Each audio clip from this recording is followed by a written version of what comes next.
على الهوا. سوا طول ما بيبعدنا المكان. سوا على الهوا من ميشيغان وواشنطن. اليوم اللي اتكون يا وطني الموج كنا سوا. لا يوم اللي بيعتب يا وطني الغيب رح نبقى سوا. من ميشيغان on WNZK 690 AM ومن واشنطن on WDMV 700 AM. سوا في الهوا والهمين ساوية. سوا على الهوا يأتيكم عبر أثير إذاعة صباح الخير أمريكا. لما نكون سوا يا حياتي سوا دايبين بالهوا ما تعدي الساعات ما تقوليلي روح أنا ما بدي روح بعيونك مسلوح ليلة ليلة أنا حدك برتاح كتير أنا شوقي لعينيك كبير أنا حدك برتاح كتير أنا شوقي لعينيك كبير ما بدي سرب بكير خليني حدك انتي وحدك بشتاق ليكي ناموا برفق عايديكي غفيني بغفوة عينيكي وخلينا سوا انتي وحدك بشتاق ليكي ناموا برفق عايديكي غفيني بغفوة عينيكي وخلينا سوا.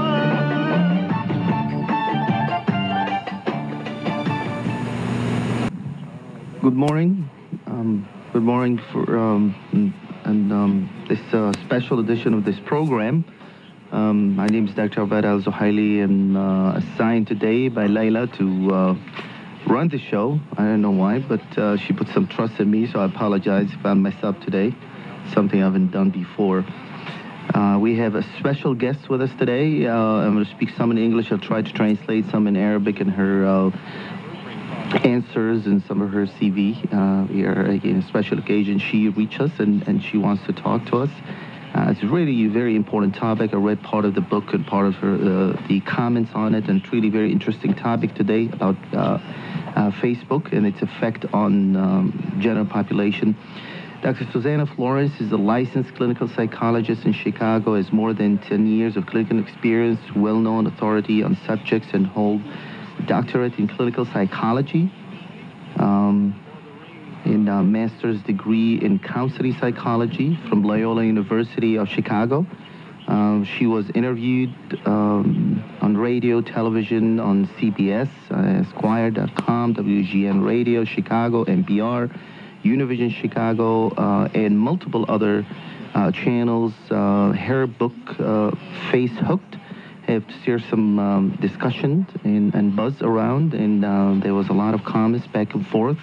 People with her or probably disagree with some of her comments in the book, so we had the honor to have her with us in the show. Welcome, Dr. Flores. Thank you for calling us this morning. Thank you for having me on your show. I'm very excited. Thank you. So how's the weather in Chicago for you? Is it as good as Detroit? It is unkind. Yeah. I will leave it at that. It is very, very cold. I don't know why we selected to live in this northern part of the United States. Nor do I. Yeah, you know, I went to visit LA not too long ago, and I was just, I was thinking, why don't I live here? Yes, exactly. Every time I go there, it just, the South is always nice, it's beautiful, good weather, and we just stuck with this. So, again, thank you very much for reaching to us, and we're really excited for this discussion. I'm sorry, I apologize. I'm going to be translating, so I'll be I'm going to talk in Arabic some of the few things about you, and then when you, after the answer, I will translate some of it also in Arabic. Most of our listeners will understand English very well. Some don't, so I will. No worries. Apologize. Perfect. Okay, so صباح الخير. برنامج سوا على الهواء. في عنا حلقة خاصة اليوم، إنه ليلى مو موجودة معه هون بالاستديو، بس قررت إنه أنا اللي أسوي المقابلة، فأنا بعتذر اذا كان في اي يعني تقصير، شغله مو متعودين عليها، بس في الحقيقه في عندنا ضيفه كثير مميزه، لذلك قررت انه انا اعمل المقابله معها، الدكتوره سوزانا فلوريس. الحقيقه سوزانا فلوريس عامله كتاب كثير مهم اسمه فيس هوكد. بعرف بالفترة الأخيرة بالعالم العربي خاصة أكثر تأثير الفيسبوك علينا جميعا، وكل الناس بتلاقي أحيانا بتروح زيارة ل50 واحد وال50 واحد قاعدين بنفس الحفلة كلياتهم على التليفون كلياتهم على الفيسبوك، خاصة بعد الأحداث الأخيرة صار في بلادنا. فهل في تأثير جيد تأثير سيء بالنسبة للفيسبوك؟ الحقيقة كتابه بيحمل كثير معلومات هامة بدنا نحكي عنها اليوم، فأرجو تتابعونا وتسألونا سؤال بهالمواضيع. نحاول إنه الحوار يكون معه بالإنجليزي وبعدين يكون قسم منه نحاول نترجمه بالعربي. دكتورة سوزانا فلوريس متخصصة في علم النفس السريري في شيكاغو، عندها 10 سنوات من الخبرة السريرية. أخذت دكتوراه في علم النفس السريري من جامعة أرجوسي، ماجستير من لايولا شيكاغو very well known university. عملت مقابلات بعدة مواضيع، لكن بالفترة الأخيرة بعد هذا الكتاب كانت في عدة قنوات including NPR, WGN, CBS, Fox. فهي عدة برامج بسبب الاهتمام بهذا الكتاب. فنشكرها كثير على يعني انه هي اللي اتصلت فينا حتى تحاول توصل للكوميونتي العربي حتى يعني تحكي معنا عن هذا الكتاب. فبرجع من الدكتورة فلوريس. Dr. Flores, so back to you. Thank you again for reaching us, and I will let you start. Introduce yourself. What are you doing? What made you think about this book? And then we can talk about a little more details. Absolutely. I was in my private practice, or I'm in my private practice in downtown Chicago for some time, and all of a sudden I began to notice that there was a new dynamic in my clients' presentation, which was Facebook. People were complaining that they were either losing friendships or having disagreements or experiencing anxiety over certain interactions, and severe anxiety even, a lot of misunderstandings, relationship issues, and so my curiosity was sparked. And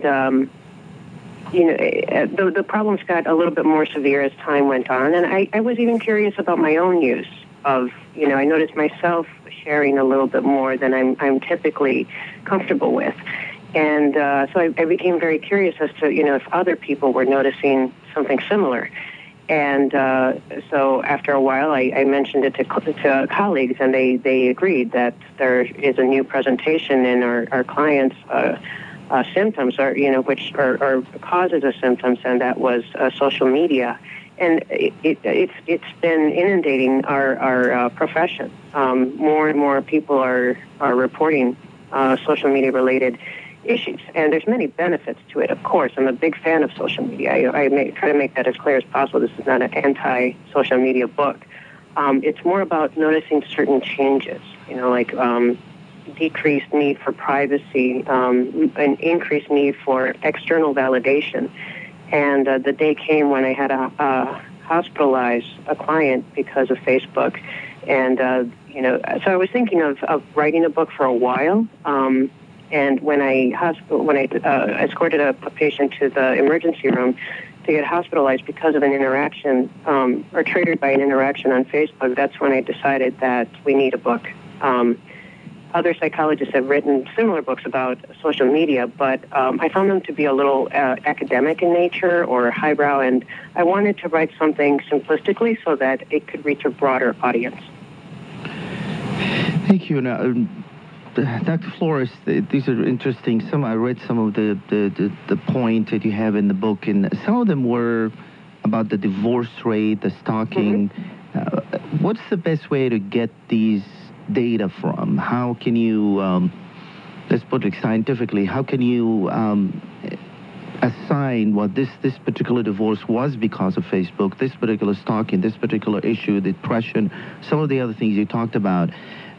These numbers, how did you collect the data showing that this is definitely from the Facebook and excluding other factors? That's an excellent question. The resources came from several parts. Some were from a Pew study, a Pew study from that studied the effects of social media. Others came from Harvard. Some came from the University of Southern California. Certain researchers, as well as, in terms of the divorce rate, it's what people would report, right? So 20% divorce rate in the U.S. alone was based on what people were stating, as, this was a triggering point. So it could be, let's say, jealousy or, emotional affairs due to meeting an ex-girlfriend or boyfriend on social media, or people were so obsessed with it that they were neglecting their relationship. And so this is what people were reporting. Now, I would imagine that with 20%, it's underreported. Cause not too many people would probably admit, that problems were related to social media. So these are the ones that we know of, that people are willing to report. So they did come from several different sources. So you think the numbers are even higher than this? I would imagine, yes, because how many people would really, there's another stat in my book that 70% of people stalk their exes, right? And so that's, people that would admit to stalking their exes on social media. So I would imagine that the numbers are a little higher. One of the interesting points I saw when you talk about relationships, and you mentioned some of these most relationships that were affected by Facebook. You could talk about the one I'm really interested in, just really very important here, where you said our relationship to ourselves. Yes. That's really very important. So if you start with the other relationship and maybe emphasize, how does Facebook affect our relationship with ourselves? A really very, very new point to me. Yeah, well, what I noticed, and please let me know whenever you want to do a translation. I'd be more than happy to just stop and try to do that. But I'll do after that. What I noticed, the most fascinating part was how we were changing, right? And you might be you're a social media user as well, I would imagine, right? Yes. So we're self-editing a lot, more so than we would in real life, and of course, right? Because even those who don't do it overtly, we would write something down and then we press delete, and so we're trying to create it or fashion it in a way that we believe would be acceptable or acceptable for other people. And so, I noticed people either embellishing themselves or exaggerating certain things or posting strategic things.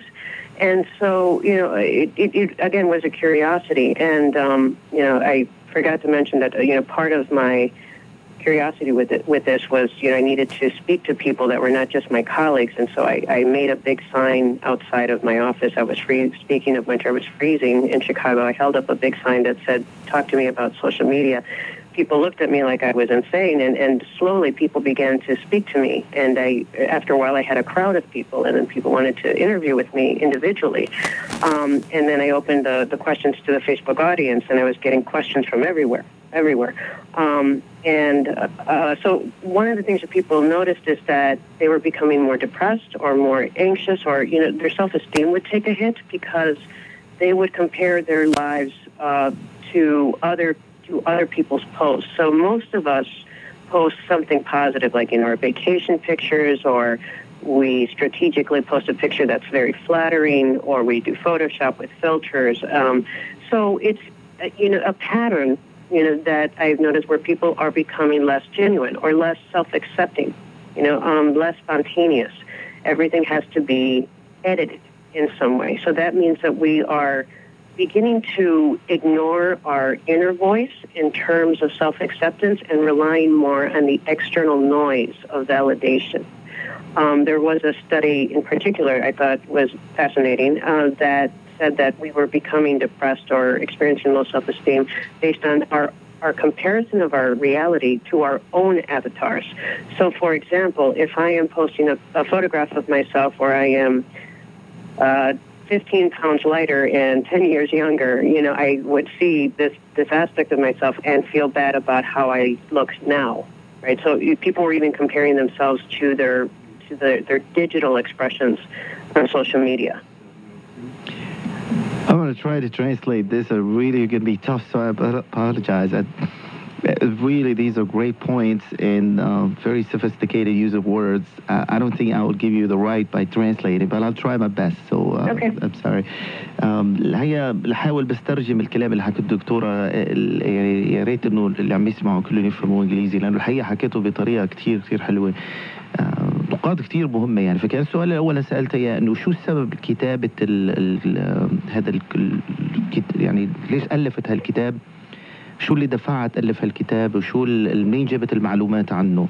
فكان الحقيقة جوابها إنه بالفترة الأخيرة بما إنه هي عم تشوف مرضى بالحالات النفسية، لاحظت إنه كثير في تأثير للسوشيال ميديا بشكل عام، يعني تويتر والفيسبوك عم تأثر على مرضاها، وعم تلاحظ انه مرضاها عم يحكوا كثير بهالموضوع، وصار في تأثير على هالموضوع. لاحظت انه بالفترة الأخيرة جبت اكثر من دراسة طلعت، وجدت انه 20% من الطلاق في امريكا سببه الفيسبوك. فانا استغربت من هالمعلومات. فعم تقول انه يعني هذا الاسباب بسبب انه احيانا على الفيسبوك بيكتشف بعد خاصه في امريكا هنا بيكتشفوا على الفيسبوك انه والله مثلا صديقته القديمه من زمان اكتشفها، ببلش يبعث لها رسائل، بتكتشف مرته او بالعكس. العلاقات الاجتماعيه كانت اثرت، صار في تأثير أصلا حتى على موضوع الكآبة، موضوع الحالة النفسية، لأنه أحيانا حقيقة كثير نقطة مهمة حطت إنه بالفيسبوك الناس بتحاول تحط أحسن صورة إلها، بتحاول تظبط وتجمل صورتها، بتحط صورة اللي أصغر من عمرها، بتحط صورة وهي نازل وزنها، بتحط صورة وهي بفيكيشن مثلا، براحة رحلة مبسوطة مستجمة. فاللي ما رايح رحلة مثلا بيطلع عليها ممكن يعني تؤثر على علاقته مع زوجته، أو زوجته علاقته مع زوجها، إنه والله هاي شوف رفيقتي أو أختي أو كذا، وين بيروحوا وين بيجوا، شو عم يلبسوا، شو عم يساووا، انتبه هيك كذا.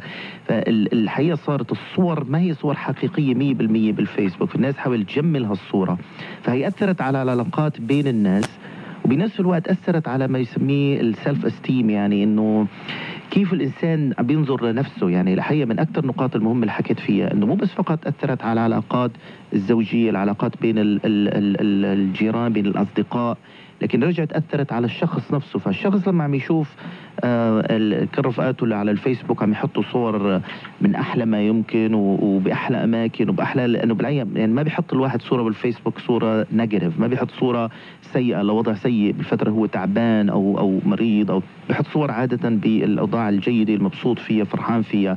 لما بينظر الإنسان لهي ممكن تأثر على نفسه، أنا ليش موني هيك، أنا ليش ماني مبسوط، ليش ماني لابس مثله، ليش ماني كذا.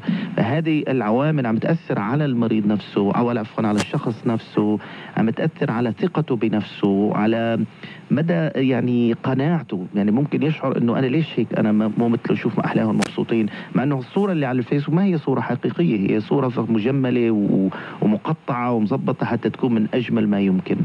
فهذا بسمته الحقيقة مثل يعني البعد عن الرياليتي، ما فيها الحقيقة الموجودة تماما، عم تأثر هذه العلاقات يعني.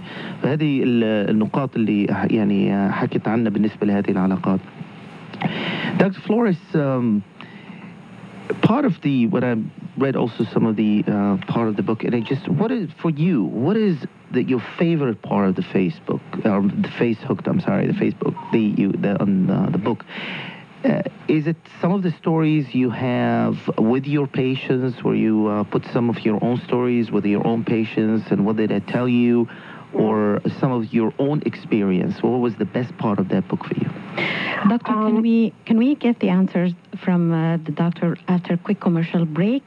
And we would like to remind our listeners, if they'd like to comment on this great topics today, they can call us on 248-557-3300. And after the break, Doctor, we will go back. Thank you, Leah. Okay. سوا على الهوا، على الهوا، سوا سوا على الهوا، يأتيكم عبر أثير إذاعة صباح الخير، صباح الخير، أمريكا، أمريكا. اليوم اللي اتكون يا وطني الموج كنا سوا. دكتور عبادة زحيلي أخصائي أمراض الغدد والسكري، خبرة 12 سنة من الأبحاث الطبية والتعامل مع أمراض السكري، آخر الأبحاث والدراسات الصادرة. لدى مركز زحيلي طاقم طبي متميز لاستقبالكم، يتكلمون لغتكم العربية والإنجليزية. مراكز زحيلي مجهزة بشكل كامل لراحتكم والعناية بكم من خلال استقبالكم على 27207 لاشر رود في مدينة ساوثفيلد. لحجز المواعيد اتصلوا على الرقم 248-809-5988 248-809-5988. مراكز زحيلي لأمراض الغدد والسكري ترحب بكم. Dr. Okada Al-Zuhaili is a diabetes and endocrinology specialist with over 12 years of experience in medical research dealing with diabetes patients. Dr. Zuhaili lectures in many American and Arab universities about the latest research and studies related to diabetes. Al-Zuhaili medical centers are fully equipped to provide you with the best in medical treatment. Whether Arabic or English, our staff of medical professionals speak your language and can provide for your comfort and care. You're always welcome at Al-Zuhaili Medical Centers. Please visit our Southfield location at 27207 Losser Road, and for appointments call 248-809-5988. That's 248-809-5988. Thank you, and we're back here with Dr. Flores, a very special guest. Dr. Flores, I think we have a caller. I'm not sure if we have either a question or comment, so we'll take the call. Good morning, America. Good morning. Good morning. Thank you. My name is Jerry Haba, and I want to, first of all, thank you for taking my call. And second, first time I am talking to the host. Would you mind the host mention your name, please? I'm Dr. Okada Al-Zuhaili. Oh, Dr. Omar Zuhaili. Hello, doctor. You are a doctor. I mean, I don't want to say it to you as a joke, but your name is very well known, and I have an honor to meet you, Dr. Thank Obada you very much. Zuhaili. Thank you, Allah. Thank you. Dr. Obada, I want to say hello also to Dr. Florence. And, hi, Dr. Florence, right? Hello, good morning. Good morning to you, Dr. Flores, and thank you very much for being in the show, and your book is a very interesting book. Dr. Flores, you mentioned something about the Facebook and the pictures, and some picture, actually, they do not present the actual age or the personality of the person. Maybe the picture was taken maybe 5 years ago, right, or 10 years ago, or whatever. Mm-hmm. To me, Dr. Forrest, I do believe in the old famous sentence word when they say in English, grass seems more green on the other side of the fence. الحشيش أو الثيل أو الزرع بيبدو أكثر أخضر من الجانب الآخر من السور أو السياج. So what do you think, doctor, about this phrase? I 100% agree. Yes, the grass is greener on the other side, and that's true in reality. I think that's also especially true on social media. The difference, with reality, we do this all the time. We try to. There's this expression, keeping up with the Joneses, right? We try to put our best foot forward, is another little phrase. We try to show our best self. Right, but with social media, we're receiving multiple messages from multiple people at multiple times, right? And so it's in our face, so to speak. It's right there presented with us. So, if I am in reality just, in a cafe, for example, and I'm comparing myself to someone else, I may admire the way this person looks or the way that they're presenting themselves. But on social media, I'm inundated with, multiple cases like this. So there's nothing wrong with putting our best self forward, right? However, because we're receiving multiple messages, the effect tends to be amplified, is my experience based on some of these experiences. You're receiving several messages or several photographs at the same time where everyone's life appears better somehow than yours. And even though logically most of us understand that people are posting the positive, somewhere, in our psyche, there's still this effect of, I am comparing myself to other people. And so, if someone posts a picture of their child being on the honor roll at school, I'm wondering, well, my child is not on the honor roll, or so you see what happens. And so, since many of us are addicted to social media, we'll get to that in a second. We're checking this constantly, so we're receiving these messages constantly. So I 100% agree with you that we tend to believe the illusion of what is presented in front of us, and it is an illusion. Most of it is. Thank you, Jerry, for the call. Thank you, Dr. Flores, for the answer. We get back to the question about what's your favorite part of the book, and I think you put there as case histories, and I assume probably this will be the best part. And these case histories are your own cases you saw in the office? No, well, they came from, most of them actually came from people who responded to my queries. Like, can anyone speak to social media, how it has affected your life? Many people responded with different stories pertaining to how they've lost friendships. One in particular I remember is just, interaction that was misunderstood and leading to a breakup or leading to friends hurting themselves. So my favorite part is the case studies, and also, in particular, the case studies about emotional manipulators, like people who overtly use social media to hurt other people or to break up marriages or to, they do passive-aggressive posts to prove that they are, quote-unquote, better, than other people, or try to sabotage you, or, in other words, we're losing the ability to, and this is not everyone, right? It's just, some people do this. It's, one thing psychologists advocate for is, direct and honest communication with others, right?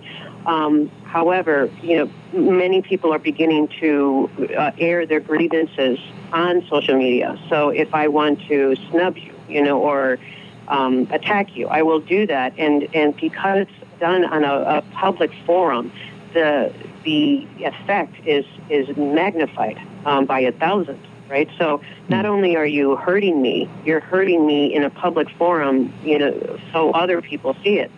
And, like almost psychologically, the keyboard has morphed into a metaphorical bridge between our every thought and every feeling in the world, right? And the screen has morphed into an emotional shield. So we feel more bold. We can say things, or express ourselves in ways that we would never express to a person if they were right in front of us.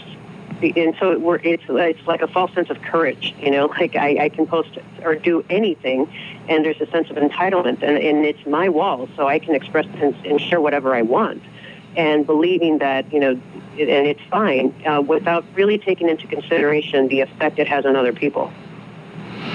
That's exactly. People feel more comfortable doing this. They probably face to face. They will not say the same thing they actually do on Facebook. Absolutely, right? Yeah. Absolutely. And see, we send these these undermined messages. Like if we have an argument, I will say, don't you hate it when one of your friends does something? So it's it's about you, right? But instead of speaking to you directly, many of us are now choosing to, for this need, this super need for validation, from other people, we will post it publicly. And so that's one of the very significant ways that we're changing, in that, like our need for, the approval of other people has magnified, almost to the point of, when we were adolescents, it was a very important aspect of our life.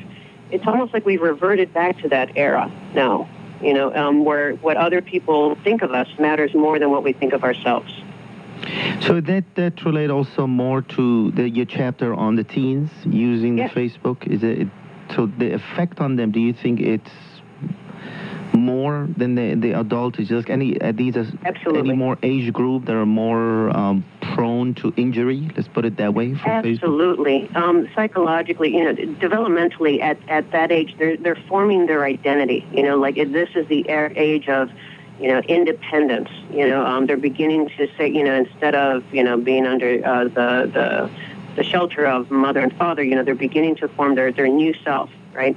And I, for one, am very grateful that I grew up without social media, as much as I love it, because, again, adults are influenced by our social environment, right? It's impossible for us to know ourselves without interacting with other people. That makes sense, doesn't it? So with teenagers, because they're still in this developmental stage of forming their self-identity, it absolutely has a profound effect on them.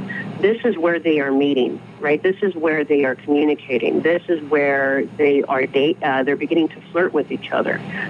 Everything begins and ends on social media. And the one hand, there's some positives. Let's say for dating, right? Girls are taking their time to do some investigation, if you want to call it that, of someone before they really interact, or they're texting more in terms of their flirting versus direct communication.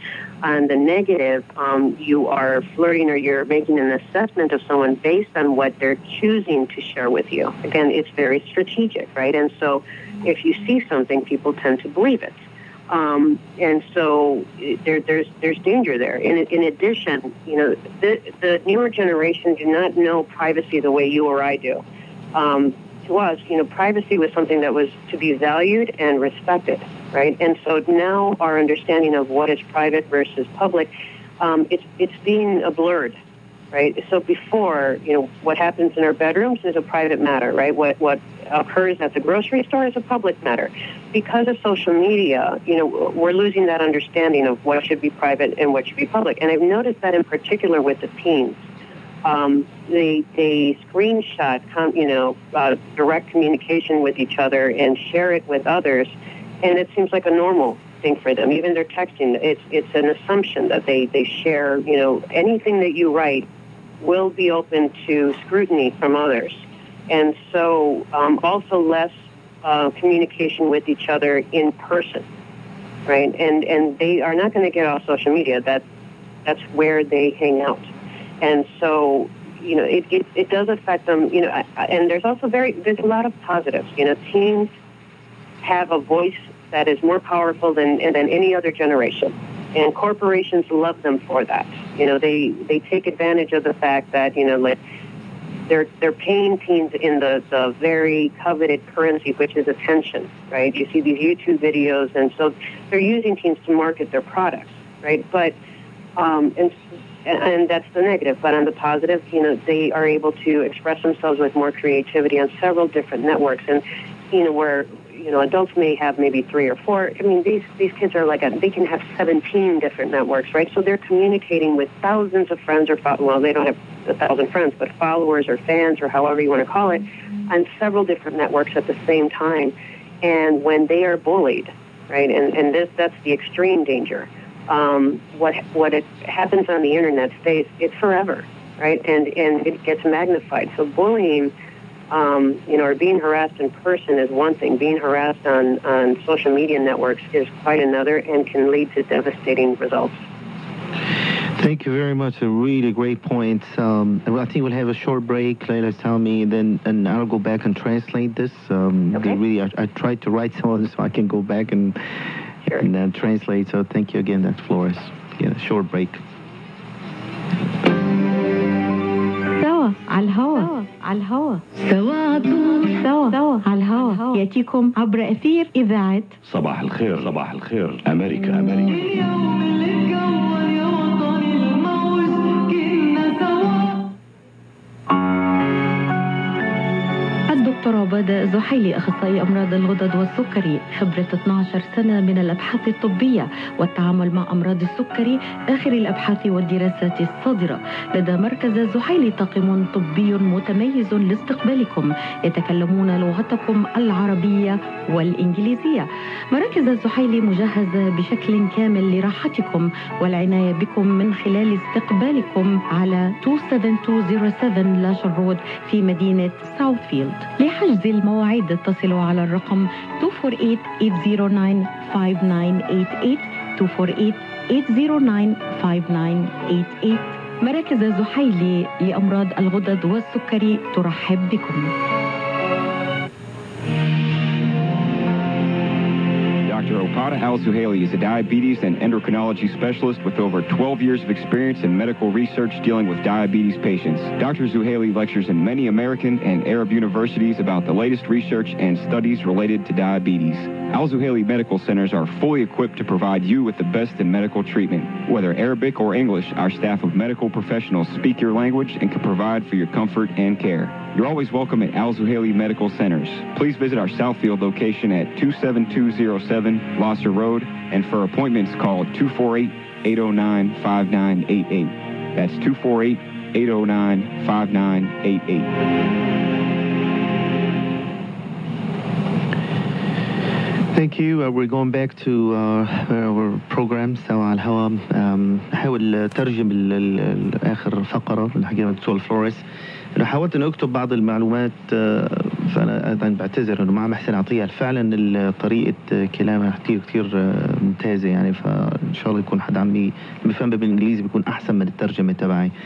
لكن الحقيقة اللي حكينا كان السؤال هو شو التأثيرات على الفيسبوك لما تشوفها على الناس، وأكثر فقرة أو أكثر فقرات موجودة بالكتاب يعني كانت مهمة بالنسبة لها. رسالتها هي إنه حاطة قصص، فالقصص هل هي من الأشخاص اللي هم تحدثوا معها بعيادتها ولا لا أشخاص مع بتولها رسائل. فهي الحقيقة اللي سوت إنه بعتت رسائل لكتير عالم، كتير ناس اتصلوا فيها وبعتوا لها إيميل وحكوا لها قصص، وبعدين قابلوها يعني حكوا عن بالتفصيل شو تأثير الفيسبوك عليهم. فكان في كتير مواضيع يعني، خاصة انه تأثيرها على المراهقين يعني التين ايجرز كان تأثير اكبر بكتير من التأثير على الادلت.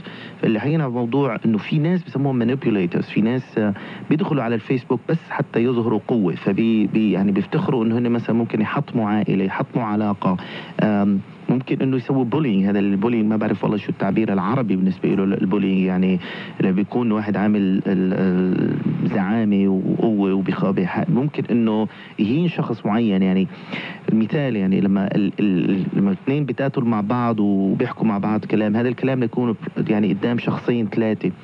لما شخص بيهين شخص آخر على الفيسبوك مو فقط آلاف الناس شافوه، بس ممكن هالإهانة هي تضل موجودة حتى بعد 100 سنة. ممكن أولاده وأولاد أولاده يرجعوا يشوفوا أنه والله شوف جده بزماناته تعرض لإهانة من هالشخص. أي شيء بيدخل على الفيسبوك بيضل موجود طول العمر يعني.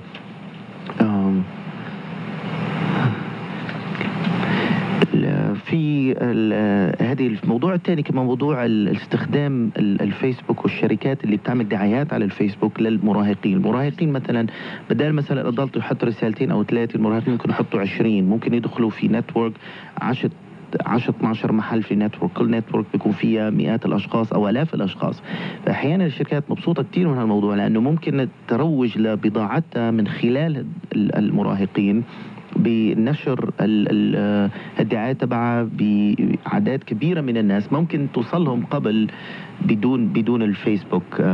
في كمان حقيقة ناحية مهمة حكيت عليها بالجواب، انه صار في عنا مشكلة بالتفريق ما بين الحياة الخاصة والحياة العامة. يعني انا اللي بيصير ببيتي ما بدي يطلع لبرا، لما بطلع بشتري بالسوق هي حياة عامة، لو الناس شافوني انا طالع بشتري بالسوق، لكن في اشياء بتصير ببيتي، في اشياء بسويها انا ما بدي حدا يدرى فيها. تحول الموضوع، صار في عدم تفريق بهالموضوع، صارت الناس تحط بوست على كل شيء بتسويه حتى لو شغله خاصه. فهنا لما الانسان بيحط شغله خاصه بتشجع كل شيء عنده بالنتورك انه يحط شغله خاصه على فبعدين بتؤدي لفضايح، لمشاكل، لاشياء ما بيتوقع الواحد المشاكل فيها. والحقيقه صارت حتى يعني كثير ناس حكوا لنا هالقصص صارت معهم مشاكل من وراء كثرة ما يسموه يعني بوستينج لأشياء خاصة ما لازم انه كل الناس تطلع عليها. فيفكر احيانا لما بيحطوا انه فقط 2 3 بيشوفوها، فجأة بيلاقي انه عم تجي تليفون من اخر دول تانية عم تعلق على الشيء اللي شافوه بالنسبة لحياته. فكتير هذه مهمة يعني هالتفريق ما بين شو الخاص وشو العام، شو اللي ممكن انا اخلي الناس تعرف عنه، شو الشيء اللي انا لازم اخليه الي. هذا الحقيقة فقدناه، هذا الحقيقة كثير مهم. في عنا التليفون اجانا الكولر بس عم بيحكي على كيف نجي الكتاب نحكي ان شاء الله عليه في السؤال القادم مع الدكتورة فلوريس. There is one comment also, if you can translate it to the doctor in Arabic. Okay. One of the listeners said from her experience كثير من الأمهات بيحطوا وقت طويل على الفيسبوك وعلى وسائل التواصل الاجتماعي بالوقت اللي ما عندهم وقت فيه للعائلة. طبعا هذا الشيء عم بيؤدي مشاكل وعم بيؤدي للطلاق، والأولاد عم ياخذوا bad examples من الأم أو من الأب اللي spending so much time وبعدين بدهم يمنعوهم من إنه يكونوا على الفيسبوك. How do you comment, doctor? Very, very good question. Dr. Flores, as going back, I think the same topic here, but be noticing some of the parents, like sometimes you see people sitting in the family at home and you see everybody, the kids, the mother, the father, everybody on his phone, everybody on some form of social media, and they lost the interaction, the personal interaction. So sometimes we have to do this. So he say, listen, we're going to have 2 hours of no phone, maybe cut off the electricity from the house and the network from the house, so actually we can communicate with each other. This really become a problem for a lot of the family. Everybody sitting in his own corner, looking at his own network as if he doesn't exist in the house.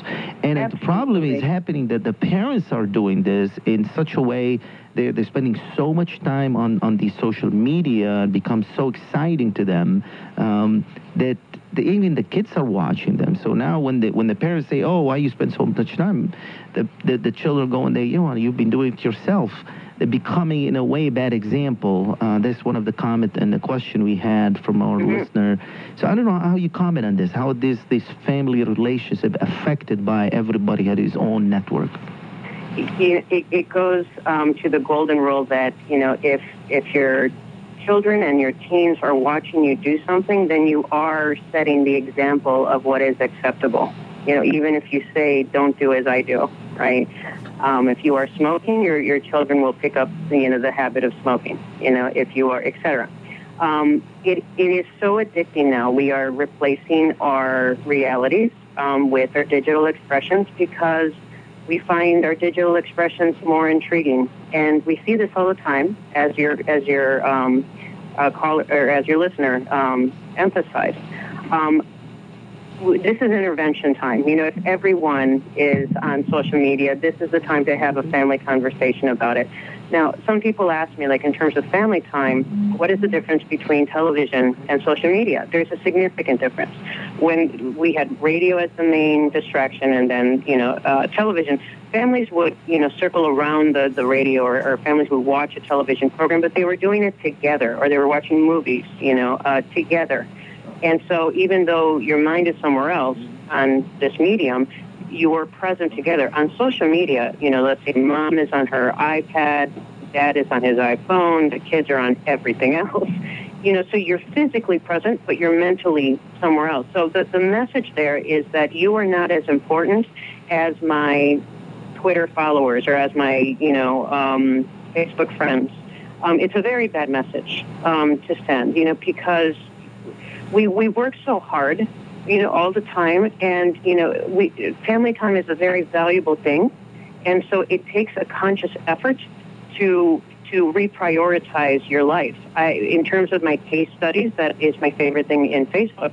It's very prevalent where parents would say, my teen believes that I'm neglecting him, or they're very sick of me scrolling through my phone, when they're trying to speak to me about their day. And so one of the things that I say or recommend to parents and families is that, have a basket where all of the electronics gets placed during dinner time, or especially coming, the holidays are coming or so, it's every cell phone should be, take the pictures before dinner time and then put them away, right? Because it has to be a very strict rule. I agree with that completely. Yeah. So before actually we lose it, we have a couple callers, but I want you to, we got several people called and they want to know, is the book available? Where can they buy it? It looks like we generated some interest. People want to know how do they get the book. The best way to get it right now is through Amazon. It is available both through ebook and hardcover. Okay. So through Amazon? Through Amazon, yes. Is it available also a hard book in the stores? Yeah, they can. We're getting there, but they can certainly request it, and the bookstores can order it for them. Yes, so it's available. Okay, so thank you very much, Dr. Flores. We have a couple callers, I think. We'll take a question. برنامج ساعة على الهواء، تفضل. ألو مرحبا. أهلا وسهلا. أهلا يا هلا. أنا بس حبيت أشكركم كثير على الموضوع اللي طرحينه اليوم لأنه فعلا كثير مهم. بس مداخلة مني، بس بدي أقول إنه المشكلة اللي عم بتصير معنا بالفيسبوك إنه يعني هلا الحلول اللي عم تعطينا إياها الدكتورة كثير حلوة، بس المشكلة إنه هل في بالبيت بالأسرة البيئة اللي عايشين فيها الأولاد والأم والأب في حوار بينات بعضهم؟ هل هن متفقين على تنظيم معين في البيت ليعيشوا فيه؟ يعني مثلا أنا إذا قلت لابني مثلا يا ماما before dinner time إنه ما لازم مثلا خلينا نحط كلياتنا، هل كلهم رح يسمعوا كلام؟ هل في ثقة بينات بعضنا؟ في يعني هاي الشغلة كثير مهمة إنه يكون في بين الأم والأب والأولاد في حوار بينات بعضهم ثقة. في نقطة مهمة جدا. نعم لأنه أحيانا الأولاد ما بيسمعوا. هاي واحد. اثنين، الآباء والأمهات إنه المفروض يكون عندهم الباسورد تبعون الديفايسز تبع الأولاد. هل أنا بقدر إنه يا ابني أنا بدي الباسورد تبعك اني تايم انا ادخل شوف، او مثلا انا بعرف اولاد بيقولوا لي نو انا ما بحط يعني اهلي نو فاميلي اون ماي فيسبوك. يعني نقطة يعني مهمة والله. خلينا نسأل الدكتورة فلوريس عن الحقيقة كثير نقطتين مهمين. بس ناخذ ممكن ناخذ المكالمة الثاني ولا أنا بسألها دكتورة فلوريس بنسمع الجواب. شكرا كثير والله عن الجواب. Okay. So, Dr. Flores, that really the callers really she actually understood everything you said. She couldn't say it in English. But she had a couple comments on this. They said that really, for her, family is very important. So she said she's struggling with two things, with dealing with her family and kids about this issue of some of the suggestions you have about turning off the cell phones and the electronic media and just sit with the family and talk. She said, how can the parents force that? What is the best way to actually, because she said the kids may not listen. You say, okay, well, it's at dinner time, it's turn off your phone. What is the best way to approach the kids to actually have them do this? The second, is it a good idea, was the second question, is about password. Is it a good idea that parents enter the circle of their kids, to be on their circle? Most kids don't like that. I know I don't want to enter my kids' circle. I like to monitor in a distance. But what is the best way? Is it you should force you say, hey, listen, you can only do this if you give me your password. I want to enter everything you post. I want to monitor it. Is that a good idea or bad idea? And what is the best way to approach that? I can monitor my kid, but I'm not pushing him away. To answer the first question of, how do you reinforce that? You are the parent, right? And you have to set the rules, and even no matter how unpopular the rules may be. So if your children are not listening to you, then you remove their phones, right? So you have 10 seconds to turn it off, or you lose phone privileges. I will take your phone from you for an entire day or 2 days or so. So the rule has to be defined, followed by the punishment, which would be removal of phone or removal of electronics. Additionally, I think I don't believe that computers should be in a child's room. I think, if at all possible, they should be in a general area, a family room, so that parents can monitor what is happening. It depends on the age. There are some very sophisticated 15-year-olds, emotionally sophisticated or evolved 15-year-olds, and then there are not, right? So I would, to answer the second question, I would say that absolutely parents should be monitoring their teens' use once they start social media, so you can get an idea of, that they understand it. But more so than monitoring it, because it's almost impossible to monitor. It is impossible to monitor all of the sites, right? Parents are under this illusion, like, okay, my child's on Facebook, so therefore I'm monitoring it. It's like, many of the teens I spoke to, they have what they call a dummy page, so they are on Facebook so that their parents think that they're monitoring them. Meanwhile, they're on 15 other networks with fake names, or aliases. So their parents can't monitor everything. It's more important to sit with them and to go through the privacy settings with each network and just learn it.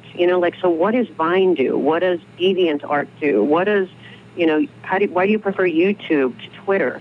And just, speak to them, tell them about the dangers, that some adults pretend to be teens. There are a lot of disturbed people out there, and to use it responsibly, to not post any aggressive or mean things and to treat others as they would want to be treated. It's more about the conversation, and no matter what happens, even if you get trapped or you're ashamed of something you posted and now there's backlash, no matter what, that the children can come and speak to you no matter what, and you will help them, even if it requires going to the authorities or whatever the case may be.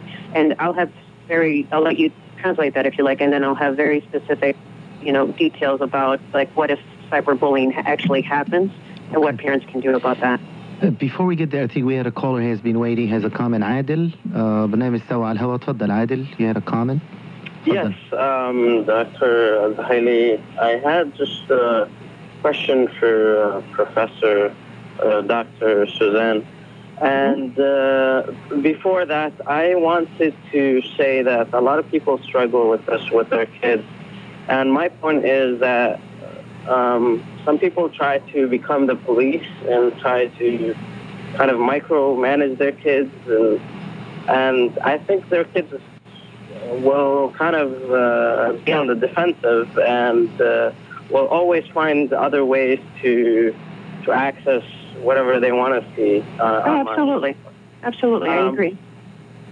The thing is, from my perspective, I think the parents should embrace the networks, should join Facebook, should join Twitter, Instagram, whatever networks their kids are on, so they could be on the same page. Now, I know a lot of people would say that's outrageous, and how can you get a hold of 14 networks that your kids are on?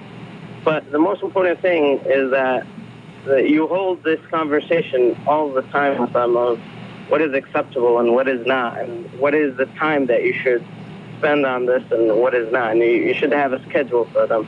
But at the same time, you don't micromanage. Well, what's your question, Adil, to the Dr. Flores? Yes.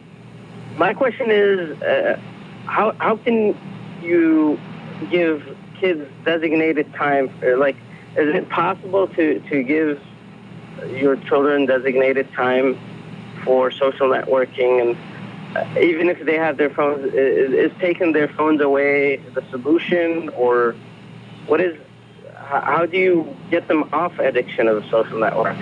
I would treat it very much the way television is treated. Like you can have your phones back after your homework is completed, because even as adults know, Facebook is the ultimate time. It takes, it's the ultimate distractor. And so I would treat it the same way that anything else is treated. Your video games are after your homework. Your Facebook is after your homework. Or after dinner time, then go at it. That's fine. Once the obligations or responsibilities are met, then I would treat social media as the reward for whatever needs to get done. And agreed with your callers that, it's more about the conversation, and it will take many parents don't want to get on certain networks. There's several reasons. One is, they feel like, well, this is just my child's thing, and it's like, well, think about it though. Like your child is inviting many times perfect strangers into their private lives, and I would say it is the parent's responsibility to monitor to a certain extent. Yes. Also to have this conversation, but, even if it takes time, and it will take time, but to invest in learning privacy settings. And if you don't know them, you can research them, or you can ask someone who is savvy in these networks to teach you how do I maximize the privacy settings, on my kid's network. So it's a matter of balance. Like, okay, you can be on this network once I can see that you are using it appropriately. Again, you are the parent. And we're going to talk about this often, and I get to set your privacy settings. And if I notice that your privacy settings are changing or so, then we have a problem. Okay, then there's going to be removal. And so ultimately, yes, it is difficult, it is time consuming, but I believe it's very necessary because the dangers out there are very real. You wouldn't invite a stranger into your home, so why would you allow your child to invite a perfect stranger into their lives? Absolutely. So thank you very much, Dr. Flores. I'm going to translate some of these answers for a minute, and then we only have a few minutes left. بس حاول ترجم الأجوبة الحقيقة كثير يعني يبدو بدنا حلقات طويلة بس حتى ناخذ من خبرتها الحقيقة كثير أجوبة مهمة. بالنسبة للبداية أول شيء موضوع التعامل مع الأولاد، يعني كانت حكت نقطة مهمة، انه ما بصير انت تكون عم تدخن وتقول للاولاد لا تدخنوا، ما بصير انت تكون قاعد ساعتين ثلاثه على السوشيال ميديا وتقول لاولادك ما بصير انتوا تدخلوا، ما بصير اولادك يشوفوك عم تدخل على يعني اشياء مو منيحه مثلا بالانترنت وتقول لاولادك ما في انتوا تدخلوا، لانه بيشوفوك. يعني الاولاد بيتعلموا من المثل مو من الكلام، بيسمعوا الكلام ما بيردوا عليه، لكن بيشوفوا انت كيف عم تتصرف، انت كيف عم تساوي. فالاهل هن اللي بيعطوا المثل الجيد، هو احسن بكتير من الكلام ونحاول اقناع الاولاد بالشيء اللي بدنا اياه. وحكينا انه الضروري ينحط وقت، مثلا وقت العشاء، وقت الغداء، وقت كذا مثلا مع العائله، انه خلص ما في تليفونات بهالوقت. الولد في الاخت اللي سالت انه طب ما بيردوا، اللي هي عم تقول انتوا الاهل عندهم قوه، انت اللي عم تدفع الفواتير، انت اللي عم تسوي شيء. مثل مثلا الولد تقول له ما في تتفرج على التلفزيون لحتى تخلص الهوم ورك تبعك، معناتها نفس الشيء. تليفونات اول ما يفوتوا على البيت، التليفونات مسحوبه من كل ساعتين لتخلصوا الهوم ورك، ما بتدخلوا على التليفونات بهالفتره، ما بتسوي اي شيء بالسوشيال ميديا لحتى تخلص الهوم ورك، لحتى تحكي معهم. حكينا النقطه الثانيه هي موضوع البرايفسي، انه قديش يعني ما فيك تتدخل بكل شيء وتدخل على كل شيء عم يسوي اولادك، كثير صعب. لانه قالت انه الاولاد ممكن يكونوا بيحتالوا عليك، ممكن يحطوا صفحه لها شوفي الفيسبوك تبعي ما في شيء، ما بتكون هي صفحه واحده من 10 صفحات هو فاتحها. فتحاول ان تدخل على كل شيء، تعلم كل شيء صعب، لكن بنفس الوقت ما ممكن تترك الولد مثل ما بده يسوي. تحاول تجلس معه، تقعد معه، شو عم تسوي، وين عم تعمل، مين عم تساوي.